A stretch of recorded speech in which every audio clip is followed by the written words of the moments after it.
তোমাদের মোট কতগুলো কেন্দ্রে পরীক্ষা হবে? এবছর বাংলাদেশে সবথেকে বেশি কেন্দ্রে পরীক্ষা হবে। মোট 22টা কেন্দ্রে তোমাদের পরীক্ষা হবে। তারপর আসি তোমাদের বিএসসি নার্সিং এবং ডিপ্লোমা নার্সিং ও ডিপ্লোমা মিডওয়াইফারিতে তোমার কতগুলো ইনস্টিটিউটে মোট কতগুলো আসন সংখ্যা। এবছর কিন্তু অনেকগুলো কলেজ বাড়ছে, অনেকগুলো ইনস্টিটিউট বাড়ছে, অনেকগুলো আসনও কিন্তু বাড়ছে। চলো একটু দেখি। বিএসসি নার্সিং এ মোট 23টি কলেজ, যেখানে তোমার সিট সংখ্যা আছে 16টি।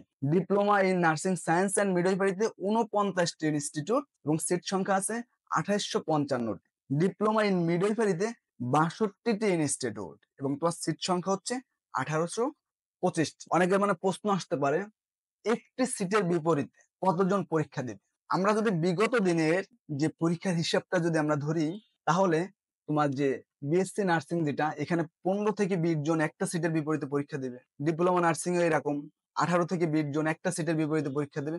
তুলনামূলকভাবে ডিপ্লোমা ইন মিডওয়াইফারিতে একটু কম্পিটিশনটা একটু কম হয়।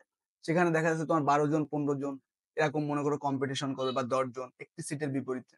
কাজেই আমাদের পড়াশোনাটা কিন্তু দিন যত যাচ্ছে তত কিন্তু কম্পিটিশন বাড়তেছে। তোমার পড়াশোনাটাও কিন্তু খুব সুন্দরভাবে নিতে হবে। কিন্তু আমরা 21 তারিখ থেকে, কিন্তু এই যে ফেব্রুয়ারি 21 তারিখ থেকে আমরা অল্পতে গল্প শেষ 2.0 নামে একটি কোর্স চালু করতেছি, একদম ভর্তি পরীক্ষার আগ পর্যন্ত 60 দিনে। তোমরা এখানে পরীক্ষা পাবে, ক্লাস পাবে, মডেল টেস্ট পাবে, সাজেশন পাবে, পিডিএফ পাবে, সবকিছু এখানে পাচ্ছ।